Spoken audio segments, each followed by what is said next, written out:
কিতাবুল মুকাদ্দাসের একটা পুস্তক হচ্ছে যেটা তার নাম দিয়েছে হিজরত। হিজরতের মধ্যে হিজরত পরিভাষাটাও ইসলামের পরিভাষাগুলো তারা ব্যবহার করছে এবং সেটা করেছে সম্মিলিত সিদ্ধান্তের মাধ্যমে, যাতে করে মুসলিমদের মনোজগতে প্রবেশের দরজাগুলো তারা সহজে খুলতে পারে এবং মুসলিমরা বুঝতে না পারে যে এটা দূরবর্তী ধর্ম, এটা বিদেশ থেকে আগত ধর্ম, বরং মনে করি যে এটা ইসলামেরই একটা রূপ। কিতাবুল মুকাদ্দাসে হিজরত পুস্তক 117 নম্বর পৃষ্ঠা, অনুচ্ছেদের নাম দেওয়া হচ্ছে ওয়াদা ও নির্দেশ। ঈশ্বর বলছেন, মানে সদাপ্রভু বলছেন,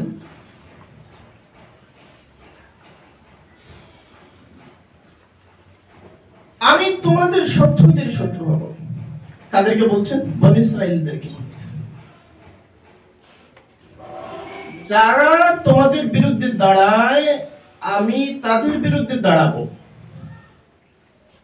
আমরীয়, হিত্তীয়, ফরিসীয়, কেনানীয়, হিব্বীয় ও বিশুবীয়রা যে দেশে বাস করে আমার ফেরেশতারা তোমাদের আগে থেকে সেই দেশে তোমাদের নিয়ে যাবে, আমি তাদের সকলকে ধ্বংস করে ফেলব। এখন ঈশ্বর তাদেরকে ধ্বংস করে ফেলতে চান, সকলকে ধ্বংস করার অর্থ কি? সকলকে ধ্বংস করা মানে কাউকে বাদ না দেয়া, কাউকে বাদ না দিয়ে সবাইকে ধ্বংস করে ফেলা। এখানে যে তিনি আমরীয়দের ধ্বংস করে ফেলবেন প্রতিশ্রুতি দিচ্ছেন, হিত্তীয়দের ধ্বংস করে ফেলবেন, ফরিসীয়, কেনানীয়, হিব্বীয়, বিশুবীয়দের ধ্বংস করে ফেলবেন, তাদের অপরাধ কি? তাদের অপরাধ একটাই, তারা ইসরায়েলীদের শত্রু।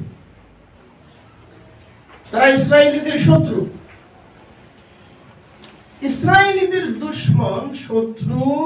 কে কার শত্রু এটা মুখ্য বিষয় নয়, কে অন্যায়কারী সেটা হচ্ছে মুখ্য বিষয়। বুঝতে পেরেছ? ইসরায়েলীরা তাদেরকে শত্রু মনে করে, আমি তোমাকে শত্রু মনে করি, এর অর্থ এটা নিশ্চিত হয়ে যায় না যে আমার ক্ষমতা আছে বলেই তোমার বেঁচে থাকার অধিকার নেই।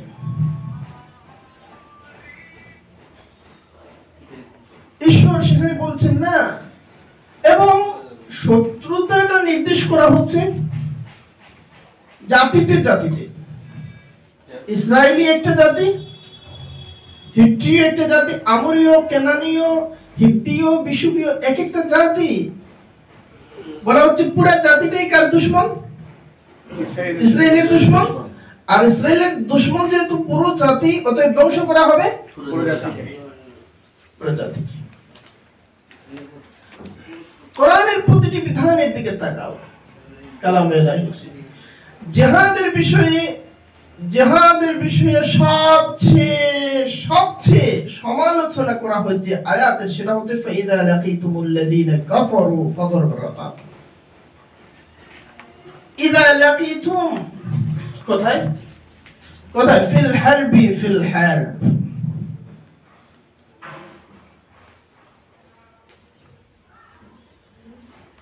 যুদ্ধরত শত্রুদেরকে হত্যা করা, আঘাত করা, যুদ্ধবন্দী করা, এটা যুদ্ধেরই চিরন্তন বিধান।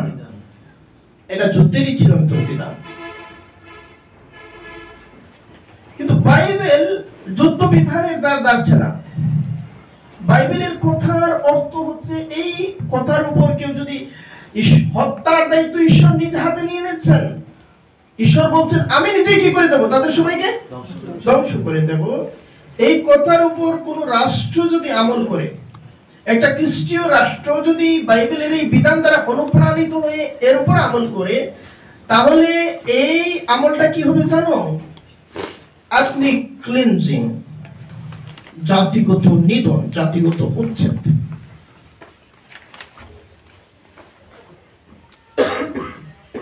কারণে আমরা পশ্চিমা ইতিহাসে জাতিগত উচ্ছেদ, গণহত্যার দৃষ্টান্তগুলো পাই। পুরো জাতিকে শেষ করে দেয়া আয়োজন। মানব জাতির ইতিহাসে সবচেয়ে নির্মম এবং কঠিন, জটিল, লজ্জাজনক অধ্যায়গুলোর জন্ম দিয়েছে ইহুদি এবং খ্রিস্টানরা। জাতিগত নিধন এর অর্থ কি? ছেলে, মেয়ে, বৃদ্ধ, নারী, পুরুষ নির্বিশেষে সকলকে কি করে দেয়া? শেষ করে দেয়া প্রকল্প, যার নিকটবর্তী দৃষ্টান্ত হচ্ছে আমাদের নিকটবর্তী রোহিঙ্গা জনগোষ্ঠী। এখানে কে যোদ্ধা কে অযোদ্ধা কোনো কিছু বিচার করা হয় না। সবাইকে ধ্বংস করে দিতে হবে, সবাইকে মেরে ফেলতে হবে, সবাইকে উচ্ছেদ করতে হবে।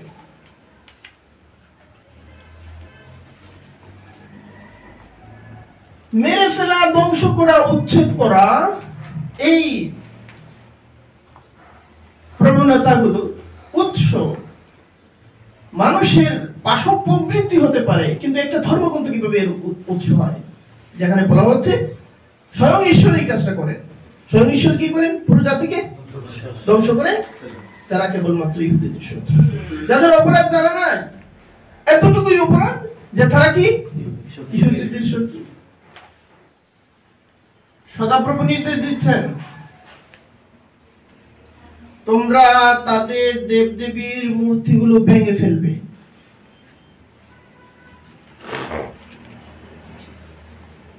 কোরআন কি বলছে? ওয়ালাউলা দাফুল্লাহিন নাস বা'দাহুম লিবাদিন লাহুদ্দিমাত সাওয়ামি'u ওয়া বি'উ ওয়া সালাওয়াত ওয়া মাসাজিদু ইযকারু ফিহা ইসমুল্লাহি কাসীরা। কোরআন কি মূর্তি ভেঙে দিতে, ধর্ম উপাসনালয় ভেঙে দেওয়ার প্রেরণা দিচ্ছে না সুরক্ষার প্রেরণা দিচ্ছে? এই আয়াতের অর্থ কি? এগুলো সুরক্ষার পক্ষে, এগুলো টিকিয়ে রাখার পক্ষে, না এগুলো বিনষ্ট করে দেওয়ার পক্ষে? টিকিয়ে রাখার পক্ষে। বাইবেল সরাসরি বলছে যে তাদের দেবদেবীর মূর্তিগুলো ভেঙে ফেলবে। দেবদেবীর মূর্তি কাউকে আঘাত করে না। কাউকে আঘাত করে? একজন হিন্দু, সে উপাসনা করে, হিন্দুদের উপাসনার সবচেয়ে সমালোচিত যে অংশ সেটা হচ্ছে শিবলিঙ্গ। শিবলিঙ্গের উপাসনা করে তারা।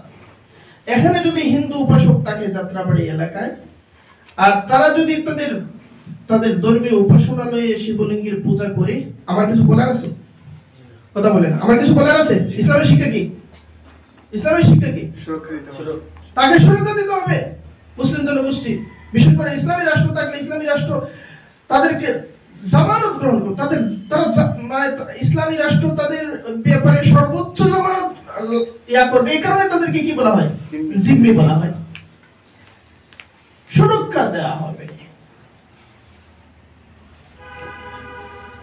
ঘুরিয়ে দেয়া, ধ্বংস করা, বিনষ্ট করার শিক্ষা দেওয়া হচ্ছে না, যার দৃষ্টান্তগুলো আমরা খুলাফায়ে রাশিদিনের আমলে পাই। যার দৃষ্টান্তগুলো বাইবেল কি বলছে? হ্যাঁ, কিন্তু ইসলামের সমালোচনা করা হয় যে ইসলাম ভিন্ন ধর্মীদের উপাসনালয়কে কি করে না? সহ্য করে না। ধর্মীদের ধর্মীয় স্বাধীনতা বলতে কোনো কিছু থাকবে না, এটাই বলা হচ্ছে। কিন্তু ইসলামের কোথায় আছে যে অমুসলিমদের উপাসনালয়গুলোকে কি করে ফেলা হবে? ধ্বংস করে ফেলা হবে। বাইবেল যেখানে সরাসরি বলছে তোমরা তাদের দেবদেবীর মূর্তিগুলো ভেঙে ফেলবে, এমনকি তাদের পূজার পাথরগুলো টুকরো টুকরো করে ফেলবে। আমি এটা বলছি, এটা হচ্ছে এই কিতাবুল মুকাদ্দাস, যেটা এটা আরেকটা প্রতারণা এখানে আছে। বিবিএস ঢাকা বাংলাদেশ। বিবিএস বলতে কি বোঝায়? যে যার ইচ্ছা সেটাই তো ব্যাখ্যা করতে পারবে। কোনো অ্যাড্রেস নাই, অনুবাদকের নাম নাই, যোগাযোগের কোনো ঠিকানাও নাই, কোনো কিছুই নাই। তো এগুলো তার করেছে এবং কিতাবুল মুকাদ্দাস নাম দিয়েছে। সেই যে এখানে যে তারা তাদের ধর্মগ্রন্থের পরিবেশগুলো বদলাচ্ছে, সেটা আসলে এক ধরনের অপরাধ। একটি ধর্ম নিজস্ব ধর্ম প্রচারের প্রয়োজনে আরেক ধর্মের পরিবেশে কি করতে পারে না? ব্যবহার করতে পারে না। এটা অপরাধ। একটা অপরাধ। এইটার কারণে এমনকি মামলা করার সুযোগ আছে, এমনকি মামলা করার সুযোগ আছে, কিন্তু ঘটনা হচ্ছে তারা দায়িত্ব নিতে চায় না। কে কাজটা করলো, কে কাজটা করলো, এখানে তো নাম থাকতে হবে, অ্যাড্রেস থাকতে হবে, বুঝো না বিষয়টা? এই কারণে কোনো কিছুই নেই। কিন্তু এটাই এখন সারা দেশে সবচেয়ে বেশি প্রচলিত, তাই না? এটাই এখন সারা দেশে সবচেয়ে বেশি প্রচলিত, এবং এটা তারা সর্বত্র সবাইকে পড়াচ্ছে, এবং এটা তাদের সর্বশেষ সংশোধিত সংস্করণ। তো যাই হোক, বাইবেল বলছে তোমরা তাদের দেবদেবীর মূর্তিগুলো ভেঙে ফেলবে, তাদের পূজার পাথরগুলো টুকরো টুকরো ফেলবে। তাদের পূজার পাথরগুলোকে ইসলাম টুকরো টুকরো করে ফেলতে বলবে না, ইসলাম বলবে ওই পাথরগুলোকে টুকরো টুকরো করে ফেলতে, যে পাথরগুলো তারা সঞ্চয় করছে, সংগ্রহ করছে, সংরক্ষণ করছে মুসলিমদের উপর আঘাত করার জন্য। পার্থক্যের জায়গাটা বুঝো, যে পাথরটা তারা কিসের জন্য রেখেছে, তাদের ধর্মীয় উপাসনালয়ে পূজার জন্য রেখেছে, ইসলাম এটাকে ভেঙে দিতে বলবে না, কিন্তু বিনষ্ট করতে বলবে, ভেঙে দিতে বলবে সেই পাথরকে, যে পাথর তারা সংরক্ষণ করছে মুসলিমদের আঘাত করার জন্য, ইসলামী রাষ্ট্রের নিরাপত্তা নস্যাৎ করার জন্য, মুসলিম জনগোষ্ঠীর জীবনকে বিপন্ন করার জন্য, অথবা অর্থাৎ অন্যের উপর আক্রমণ করার জন্য, অন্যের অধিকার হরণ করার জন্য, জুলুম করার জন্য। পার্থক্যের জায়গাটা বুঝতে হবে। তোমরা কেবল তোমাদের মাবুদ আল্লাহরই ইবাদত করবে, তাতে তোমাদের খাবার ও পানির উপরে আমার দোয়া থাকবে, এবং আমি তোমাদের সব অসুখ বিসুখ দূর করে দেব। এটা খুব গুরুতর একটা প্রসঙ্গ। অনেক খ্রিস্টান পণ্ডিত এবং মনীষীরা এ বিষয়ে প্রশ্ন তুলেছেন যে বাইবেলের ঈশ্বর কেমন। আমরা দেখেছি যে ইসলাম নিয়ে যখন পশ্চিমারা গবেষণা করেছে, তারাও এই প্রশ্ন উত্থাপন করেছে যে ইসলামের আল্লাহ কেমন। একজন মানে ঐতিহাসিক, সে বলেছে যে ইসলামের আল্লাহ গম্ভীর এবং একরুখা, নিষ্ঠুর, এবং তিনি পরমতে সহিষ্ণু না, আর তিনি চান সবাই থেকে অনবরত বই পেতে থাকে। এইরকম বর্ণনা নানা জনে নানা গ্রন্থে, ফাউন্ডেশন অফ ইসলাম নামে একটা বই আছে, অনুবাদ করেছে সাদুল্লাহ, ওই চরকণ্ঠে লিপ্ত। এত বাজে একটা বই, এবং এই বইয়ের পাতায় পাতায় ইসলামের প্রতি তার যে ঘৃণা এবং বিদ্বেষ। ইসলামের আল্লাহকে বলে প্রশ্নটা উত্থাপন করেছে বেঞ্জামিন ওয়াকার, বইয়ের মূল লেখক হচ্ছে বেঞ্জামিন ওয়াকার। কলকাতায় পড়াশোনা করেছে ব্রিটিশ আমলে। তো বইয়ের মধ্যে ফাউন্ডেশন অফ ইসলাম নাম দিয়েছে, আর ইসলামের ফাউন্ডেশনকে ভাঙার জন্য যা যা করা যায় সব চেষ্টাই করেছে, কিন্তু চেষ্টা করতে গিয়ে পাতায় পাতায় পংক্তিতে পংক্তিতে নিজের হিংসা প্রকাশ করেছে, গরল উদ্গীরণ করেছে। ফলত তার এই বক্তব্য দ্বারা অনুপ্রাণিত হয়ে কেউ যে ইসলামকে ভুল বুঝবে সুযোগ কম। কাঁচা লেখক কে জানো? প্রতিপক্ষের বিরুদ্ধে নিজের কূপকে জানতে শুরু করে, লোকেরা বুঝে ও আচ্ছা, ও তো আসছেই গালাগালি করার জন্য। ফলত সে যা যা বলবে লোকেরা বলবে হ্যাঁ কিন্তু দুশ্মনী থেকে বলছে। আচ্ছা, কিন্তু বেঞ্জামিন ওয়াকার এই বইটাকে খুব জনপ্রিয় করার চেষ্টা করা হয়েছে। তো যাই হোক, যে অনুবাদ করেছে সাদুল্লাহ, মেবি সলিমুল্লাহ খানের ভাই, সাদুল্লাহ ছোট একটা ভূমিকা লিখেছে। এই ভূমিকার মধ্যে সে তার মানে মনের কলস এবং বিদ্বেষগুলোকে উদ্গীরণ করেছে, যে ইসলামের সেই দিন নেই, সেই দিন আর ফিরবেও না, মুসলিমরা চায় খিলাফত, মুসলিমরা চায় সোনালী যুগ ফিরে আসবে, সেই রামও নাই, সেই অযোধ্যাও নাই, কিছুই নাই, এগুলো ইসলাম মানে ইসলাম শেষ হয়ে গেছে, এই জাতীয় কথাবার্তা সে নিজের তরফে বলছে। তো যাই হোক, তো বেঞ্জামিন ওয়াকার ইসলামের খোদা কেমন? তো ইসলামের খোদা মানে এই নিষ্ঠুর, মানুষের সুখ দুঃখের প্রতি উদাসীন, এবং তিনি যদি শাসক হতেন তাহলে এই শরীরের শাসক হতেন। নাউযুবিল্লাহ। পশ্চিমাদের মধ্যে অর্থাৎ খ্রিস্টানদের মধ্যে গেরি ড্রেবানি তিনি বাইবেল থেকে অঙ্কন করার চেষ্টা করেছেন বাইবেলের খোদা আসলে কেমন, বাইবেলের খোদা কেমন, ইসলামের খোদা কেমন, এটা নিয়ে আলোচনা করলে তো কোরআন মজিদে আল্লাহ সুবহানাহু ওয়া তাআলার যে আওসাফগুলো প্রতিফলিত হয়েছে সেগুলো নিয়ে আলোচনা করতে হবে।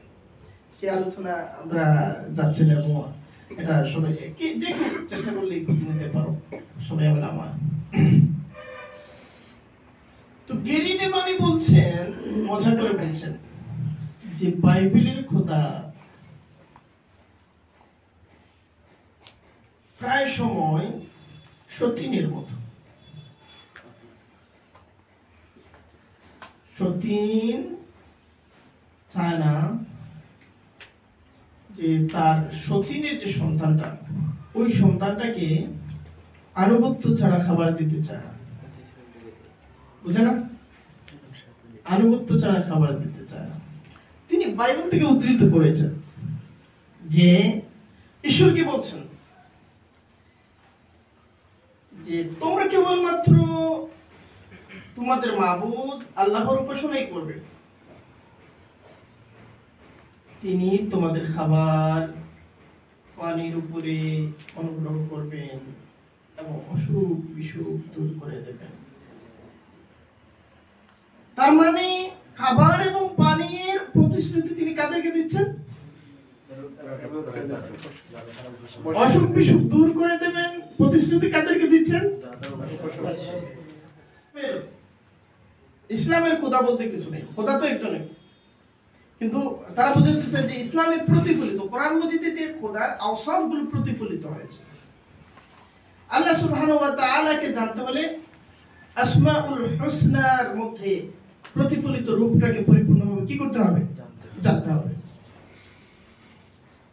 আরে আল্লাহ সুবহানাহু ওয়া তাআলা জাতের প্রধান প্রধান যে বৈশিষ্ট্য সেটা হচ্ছে ইন্না রাহমাতি সাবাকাত গাযবি ওয়া হুয়া মাকতুবুন ইনদা ফাওকাল আরশি ক্বাবলা আন ইয়াখলুকাল খালকা।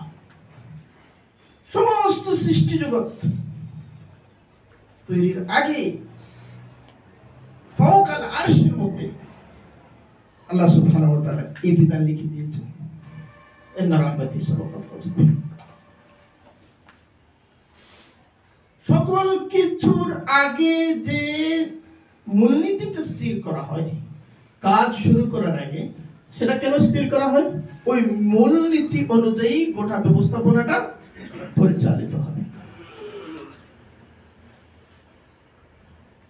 বিশ্বজগৎ সৃষ্টির আগে একেবারে আরশের উপরে এটা সুরক্ষিত, এটা লিখিত হলো কেন? কারণ জগৎ ব্যবস্থাপনার ক্ষেত্রে আল্লাহ সুবহানাহু ওয়া তাআলার কর্মনীতির মূল মানদণ্ড হচ্ছে ইন্না রাহমাতি সাবাকাত গাযবি। ইসলামে খোদার যে আওসাফ প্রতিফলিত হয়, গজব, ইন্তিকাম ইত্যাদি মাত্র কয়েকটা সিফাত পাওয়া যায়। কিন্তু তাওয়াব, ওয়াদুদ, রাউফ, রহিম, রহমান, করিম ইত্যাদির এত আধিক্য এবং সেটা কোনো জাতির জন্য, কোনো গোষ্ঠীর জন্য, কোনো বিশেষ অঞ্চলের জন্য, বিশেষ জনপদের জন্য খাস না। তিনি রাজ্জাক, কার জন্য? তিনি খালিক, কার জন্য? তিনি রব, কার জন্য? রব্বুল আলামিন। সবার এই অভিযোগ উত্থাপন করার কোনো সুযোগ নেই আদৌ, বরং কেউ যদি উত্থাপন করে তাকে লজ্জা নিয়ে ফিরে যেতে হবে। কিন্তু বাইবেল খোদার যে চিত্র অঙ্কন করে, এগুলো কিন্তু খুব গুরুত্বপূর্ণ আলোচনা। এক এক পরিবেশের বিদ্যমান মানুষের কাছে পরিবেশ কিছু জিনিসকে গুরুত্বপূর্ণ হাজির করে। পরিবেশ পরিবেশ কিছু জিনিসকে গুরুত্বপূর্ণ বলে হাজির করে। হতে পারে ইসলাম সেটাকে ওইভাবে গুরুত্বপূর্ণ বলে হাজির করে। যেমন আমিন বিল জেহরের মাসআলা যদি এখানে আলোচিত হয় তুমুলভাবে, সবার মনোযোগের মাত্রাটা কমে যাবে, বেড়ে যাবে। কিন্তু মাসআলাটার গুরুত্ব ইসলামে কতটুকু? আওলা খেলাফে আওলা। মাসআলার গুরুত্ব ইসলামে কতটুকু? আওলা খেলাফে আওলা। এই যে এইটার প্রতি আলাদা বিশেষ মনোযোগ, এটা ইসলামের নির্দেশনা না পরিবেশের সৃষ্টি? পরিবেশের সৃষ্টি। পরিবেশ অনেক সময় মানুষের কাছে অনেক বিষয়কে বড় এবং গুরুত্বপূর্ণ করে, আবার অনেক গুরুত্বপূর্ণ এবং অত্যন্ত মৌলিক বিষয়গুলোকে দুর্বোধ্য করে তোলে এবং মনে হয় যে এটা আবার কি।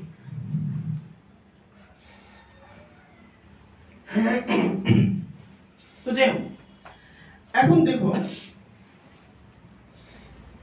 শেষ না, ঈশ্বর কথা বলে যাচ্ছেন। এটা বাইবেলের, আমি ওল্ড টেস্টামেন্ট থেকে বলছি, তাওরাত থেকে বলছি, যেটা তারা তাওরাত বলেন।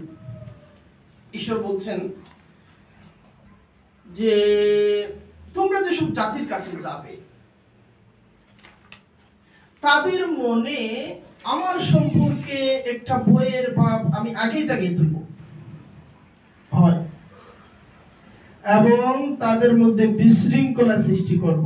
বাইবেল সরাসরি তাদের শব্দ, তাদের মধ্যে একটা বিশৃঙ্খলা সৃষ্টি করব। নৈরাজ্য সৃষ্টি কার কাজ? নৈরাজ্য সৃষ্টি। যে নৈরাজ্য সৃষ্টি করলো সে অপরাধী না? রাষ্ট্র তাকে খুঁজে বেড়ায়। ঈশ্বর নৈরাজ্য সৃষ্টির দায়িত্ব কার কাঁধে নিয়ে যাচ্ছেন? নিজের কাঁধে নিয়ে যাচ্ছে। হয়তো তিনি ঈশ্বর নন, নতুবা এটা ঈশ্বরের বক্তব্য নয়। কোন রাষ্ট্রপ্রধান বলবে যে সারা দেশে আমি কি করে দেব? সৃষ্টি করে দেব। রাষ্ট্রপ্রধান বলতে পারে, এরকম মাথা খারাপ রাষ্ট্রপ্রধান থাকতে পারে না, মেনে নিলাম। কিন্তু যিনি বিশ্ব ব্যবস্থাপনা যার হাতে, তিনি কিভাবে ঘোষণা দেবেন যে আমি নৈরাজ্য সৃষ্টি করে দেব?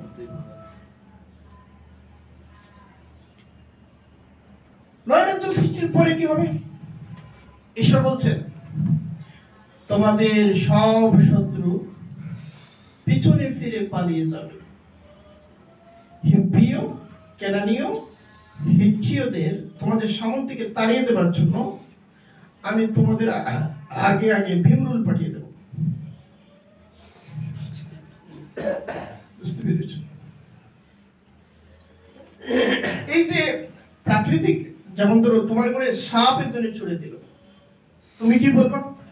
যে আরে তুই যদি লড়বি তাহলে সামনাসামনি নিয়ে এসে লড়বি, কাপুরুষের মতো এটা করবি কেন? তুমি তো এটা বলবা না। পাগলা কুত্তা ছেড়ে দিয়েছে, তার পাগলা কুত্তা ওটা ছেড়ে দিয়েছে তোমার কাপুরুষের মতো। এখন সারা পৃথিবী একমত যে বিভিন্ন প্রাণীকে যুদ্ধে শত্রুর বিরুদ্ধে ব্যবহার করার যে কৌশল, এটা যে নিন্দনীয়, এটা যে অগ্রহণীয়, এর উপর সারা পৃথিবীর সকল জাতি একমত। এমনকি সমুদ্রে মাইন স্থাপনের কাজে ডলফিনকে ব্যবহার করা হতো আগে। ডলফিনকে মাইন স্থাপনের কাজে ব্যবহার করার ক্ষেত্রে আইন করে এটাকে নিষিদ্ধ ঘোষণা করা হয়েছে। ভীমরুল যদি মানুষকে কামড়ায়, হঠাৎ করে কোনো মানুষকে কামড় দিয়েছে, এটাকে সবাই কি বলে? একটা দুর্ঘটনা। দুর্ঘটনা বলে না? কিন্তু ভীমরুলের প্রধান কাজ মানুষকে কি করে না? কামড়ানো না।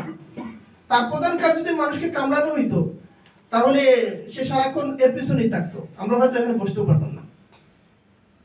সে বিরক্ত না হইলে কি করে না? মানুষকে কামড়ায়। কিন্তু এমন এই খোদা কেমন খোদা যিনি ভীমরুলকে মানে শত্রুদের মোকাবেলায় তার অনুসারীরা যাদেরকে যুদ্ধ করে পরাস্ত করার কথা, তাদেরকে দুর্বল করার জন্য তিনি কাদেরকে পাঠিয়ে দেন? ঘোষণা দেন বিমরুল দিয়ে তাদেরকে শেষ করো, তাদেরকে খেদানোর জন্য। তাহলে যুদ্ধের বিধান কেন? অনুসারীরা কি করবে? তাদেরকে তিনি বিমরুল দিয়ে পাঠাবেন।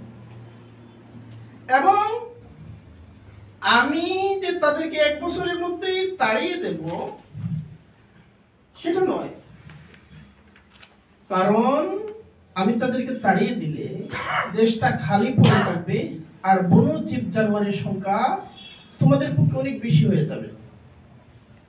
মানে তাদেরকে তাড়িয়ে দিলে তো খালি বন্য জীব জানোয়ারের সেই এলাকা দখল করে নেবে, তখন তাদেরকে তোমাদের বিতরণ করা আরো কঠিন হয়ে যাবে।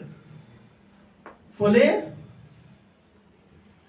বন্যজীব জানোয়ারকে তাড়ানো কঠিন কাজ না। এখানে বাঘ, সিংহ ইত্যাদি থাকলো, কঠিন কাজ বটে, কিন্তু বীর এবং সাহসীদের জন্য কঠিন কাজ না। মানুষ শহর এবং জনপদগুলোকে আবাদ করেছে কিভাবে? এদেরকে তাড়িয়ে তো আবাদ করেছে না। ঈশ্বর বলছেন, তার অনুসারীদের বলছেন, না না, আমি এদেরকে দুর্বল করব। কি দিয়ে দুর্বল? বিমরুল দিয়ে। আবার তাদেরকে উচ্ছেদ করবো না। উচ্ছেদ করলে কি হবে? এখানে জীব জানোয়ার এসে যাবে, এদেরকেও তোমরা সেদাইতে পারবে না। তাহলে কি করে যাবে? তোমরা সংখ্যায় বেড়ে গিয়ে সারা দেশটা অধিকার করে না নেওয়া পর্যন্ত আমি সেই জাতিদেরকে অল্প অল্প করে দেশ থেকে তাড়াবো। অল্প অল্প করে ধ্বংস, অল্প অল্প করে তাড়ানো, এবং যাতে করে ঈশ্বর বলছেন আমার অনুসারী হিসেবে তোমরা ওই দেশে গিয়ে সংখ্যাগরিষ্ঠ না হও। আরে বাবা, এটা তো মোদির কৌশল। মোদি কি করতেছে? কাশ্মীরে অল্প অল্প করে হিন্দুদেরকে কি করতেছে? ঢুকাইতেছে, যাতে করে সেখানে মুসলিম জনসংখ্যাটা বেশি ছিল, এটার হচ্ছে সংখ্যার অনুপাতটা যাতে করে পরিবর্তন হয়ে যায়, ক্রমে ক্রমে হিন্দু সংখ্যাগরিষ্ঠটা। এই কৌশলকে ভারতের একজন সুস্থ মস্তিষ্কের মানুষ এবং আন্তর্জাতিক আইনও বলবে এটা একটু নোংরা কৌশল। এটা মোদিকে শিখাতে পারে তার উর্দু কোনো উজির, তার উর্দু কোনো মন্ত্রী। কিন্তু কে ভেবেছিল যে এটা কোথায় পাওয়া যাবে? সরাসরি ঈশ্বর এটা কি করবেন? এই কৌশলটা নিজে অ্যাপ্লাই করবেন। তাহলে মোদি যদি এটা পান, তাহলে তো তিনি বলতে পারেন, আরে আমি নতুন কি করছি? আমি তো সেই কাজ করছি যে কাজ ঈশ্বর করছে।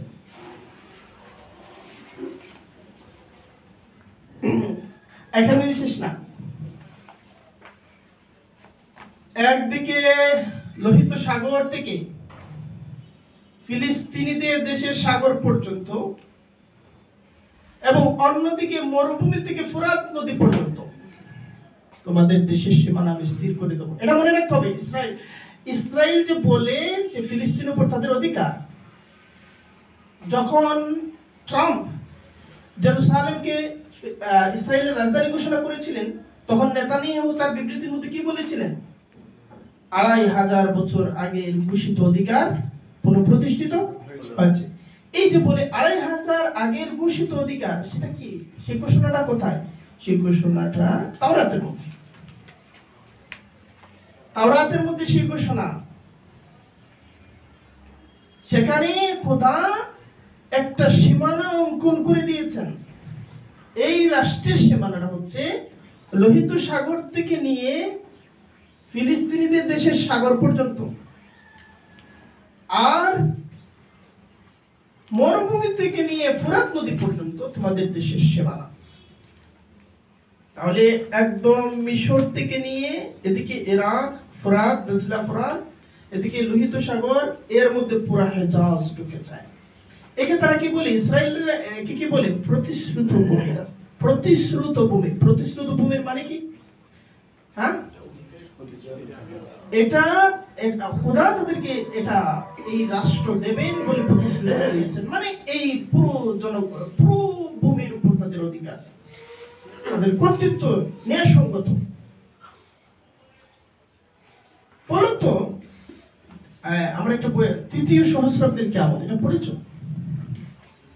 3য় সহস্রাব্দের কিয়ামত, এই বইটা সম্পর্কে বলা হয়েছে যে এটা প্রিন্স আব্দুল আজিজ ইউনিভার্সিটির প্রফেসর আব্দুল আজিজ মুস্তফা কামেল ওটা লিখেছিলেন আরবিতে। তো সেখান থেকে অনুবাদ করলাম। বইটা সম্পর্কে বলা হচ্ছে যে এই বইটা না লিখে তিনি যদি ইউরোপে ইসরায়েলে একটা পারমাণবিক বোমা মেরে দিতেন তাহলে মন্দ ছিল না। একটা পত্রিকা ওটা লিখেছে। তো পরে আরেকজন কলামিস্ট ওটার সমালোচনা করে বলেছে যে অতিশয়োক্তি হয়ে গেছে, অতিশয়োক্তি মানে বেশি বলা হয়ে গেছে। বইটা তিনি লিখেছেন বটে, কিন্তু এটা ধ্বংসাত্মক হতো তখন যখন বইটাকে আরবরা পড়তো। বইটা লিখেছেন বটে, কিন্তু আরবরা সেটা পড়বে না, এটা কোনো এটা নিয়ে কোনো চিন্তা করতাম।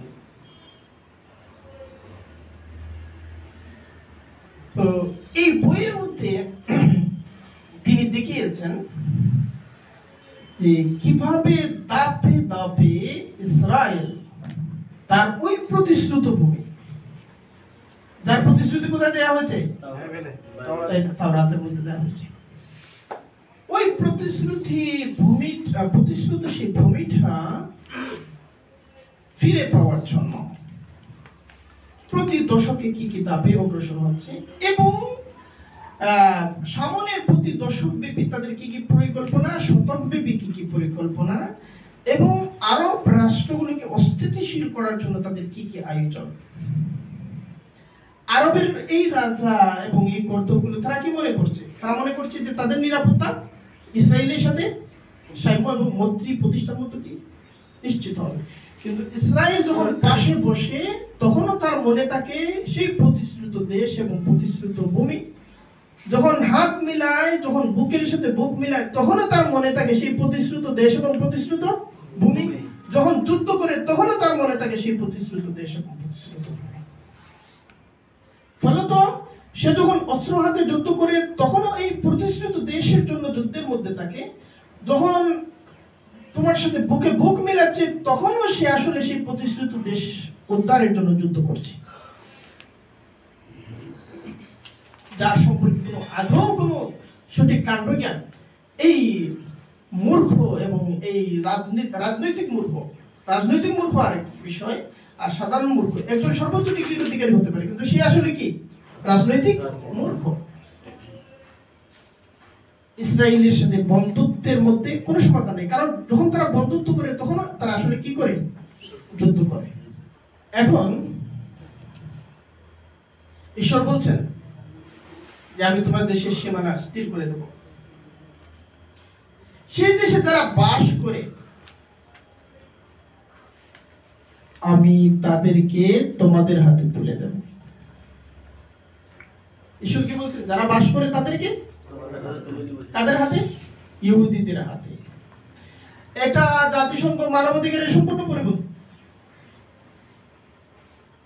আজকের সারা পৃথিবীর গণতান্ত্রিক রাষ্ট্র ব্যবস্থা সম্পূর্ণ নাগরিক অধিকারের চিন্তার সম্পূর্ণ পরিপন্থী। আধুনিক পৃথিবীতে রাষ্ট্র ব্যবস্থা, সভ্য রাষ্ট্র ব্যবস্থার অর্থ হলো এক জনগোষ্ঠীকে আরেক জনগোষ্ঠীর হাতে তুলে দেওয়া। শুধু অন্যায় নয়, অপরাধ। শুধু অন্যায় নয়, অপরাধ।